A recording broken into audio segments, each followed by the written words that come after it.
This is Red Carpet Fly's News on the Fly podcast, bringing you unique and interesting entertainment, celebrity, and luxury news.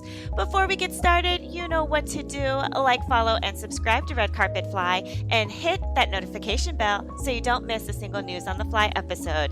Let's get into these headlines. So Tuesday was the midterm elections. I hope you guys went out and did your civic duty and voted. There were a lot of upsets in this past election. It was predicted to be a red wave, but that just didn't pan out. Now, usually I don't talk about politics here on this podcast because I like to try to keep it light and easy, you know what I mean? But I saw this article that got me going on the topic. So according to Radar Online, Trump wasn't exactly happy with the turnout of the midterms. According to the outlet, former President Donald Trump lashes out after devastating midterm election losses, even blaming Melania over Dr. Oz's endorsement. After suffering a devastating series of losses in the midterm elections, the surprising development comes not only after the former president promised his supporters a red wave of wins on Tuesday night, but also days after Trump told his followers to expect a very big announcement on November 15th, which many suspected to be him announcing his bid for the 2024 presidential election. But after a substantial number of Trump's own candidates lost their elections during the midterms, the 76-year-old businessman turned politician reportedly became livid and started screaming at everybody. Even more surprising are reports that Trump is blaming everyone but himself for the poor way his candidates performed at the polls, including his own wife Melania. Trump is particularly upset over the Dr. Oz endorsement and blaming everyone who advised him to back him, which is why Melania falls into the shooting squad. There are people pushing Trump to reschedule his announcement next week, and several Republicans have texts asking whether he will, but it's risky and it would be acknowledging he's wounded by Tuesday's results, something that some of his advisors insist is not the case. Despite reports that Trump is lashing out behind closed doors, and despite the fact that many of his candidates failed to win their seats on Tuesday night, Trump told his followers that it had been a great evening via his social media platform, Truth Social. Like, you can't make this stuff up, people. Trump was super confident about this red wave. Just imagine being loud and wrong. I would say poor Melania, but she's had ample amount of time to leave Trump, you know? So at this point, she's like choosing this horse, right? Trump, he thought he had it all figured out. You know what these past midterm results tell me? It tells me that the American people just don't fall into two camps, Democratic or Republic. There were a good mix of Democrats and Republicans that got elected on Tuesday night. So I have hope that Americans just want what's best for ourselves. Did you guys vote? To be totally honest, trying to fill out the ballot was like a test. The news does a really good job of highlighting the big and controversial races, but there are a lot of people on the ballot I never heard of. I voted in the primary, and now I voted in the midterms, and I feel a little bit of voter fatigue. I mean, is it just me? Anyway, good job if you went out and voted. Moving on, it's finally here. Wakanda Forever will be in theaters today. Are you guys gonna go? I really want to go, but I've had such a busy week. I just need to get it together. Anyway, talking about Wakanda Forever, Mexican actress Mabel Cadena from Black Panther Wakanda Forever was once told people of color would never play superheroes. Remember, like a few months back, or maybe even a year ago, when the trailer dropped, I told you guys it looked like the new Black Panther movie was going to debut Atlanteans. Well, in the movie, it's actually a Mayan-inspired underwater paradise called Tolokan. Mabel Cadena plays Tolokan's fierce second-in-command, Nomura. As per Entertainment Weekly, Tolokan is a Mesoamerican civilization that brings in real elements of Mayan culture, bringing in historians to inform that part of the movie. The hidden world is set to incorporate jade and feather headdresses, and as Mexican actor Tenek Huerta puts it, that's what inclusion means. It's not just putting some brown-skinned people in front of the camera or giving them an important role. It's how you're creating the movie.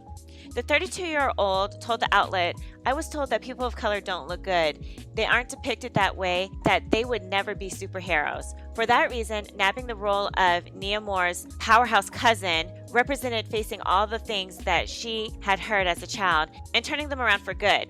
Talking about representation, Kadena also explained how sometimes an image on a screen is much more powerful than describing certain things, and also remembered being constantly typecast in Hollywood. Roles such as playing a prostitute in a movie and Asphalt Goddess made her wonder if she would only be offered a certain type of stereotypical part. It's not that they are bad roles, far from it, but they didn't give me other parts. As Cadena explained to El País, the role given to her and Huerta give her hope not only for people of color, but also hope that there will be diverse narratives, saying it's about making stories that touch people, that are deep and can show life's diversity. The actress sees this moment as a time to embrace the boys we left behind, the girls we left behind, and give them a chance to believe. There's no doubt that the actress, who holds a degree in psychology and a master's degree in education, will bring unique depth and complexity to Nomura.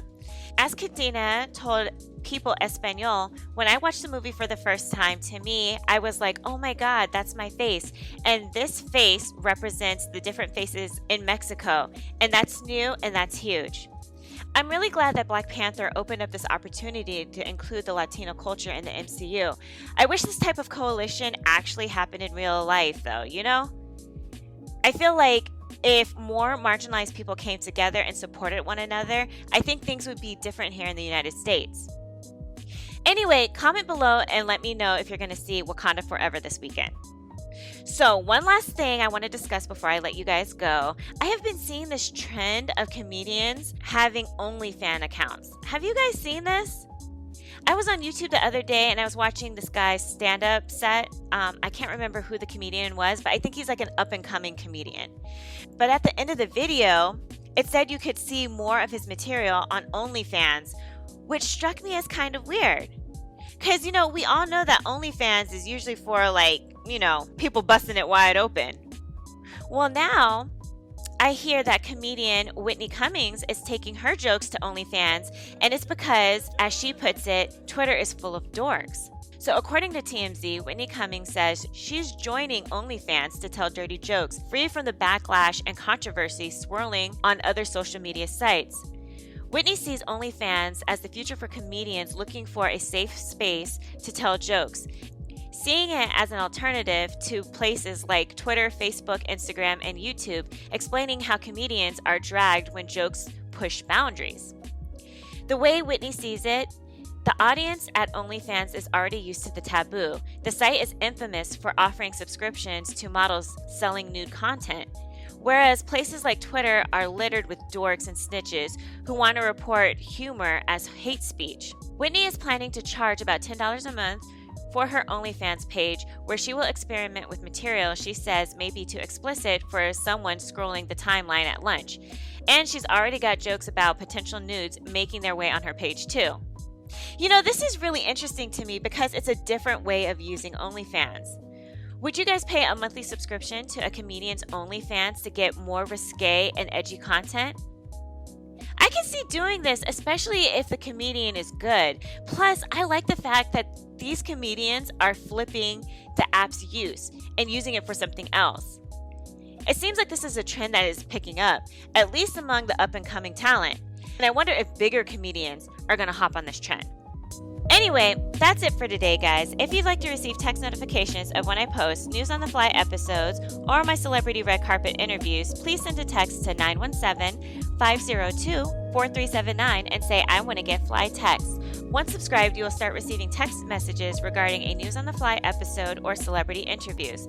Also, if you have a business, product, service, YouTube channel, or social media account that you would like for me to promote on my channel, please email redcarpetfly@alexi@redcarpetfly.com to get rates for advertising. We're growing, guys. You can also find this podcast on Spreaker, Spotify, and iHeart Radio podcast platforms. Just search for Red Carpet Fly News on the Fly podcast. Lastly, please like, follow, subscribe, and share our YouTube channel, Red Carpet Fly, and also follow us on Instagram and Twitter at Red Carpet Fly. And until tomorrow, always stay fly.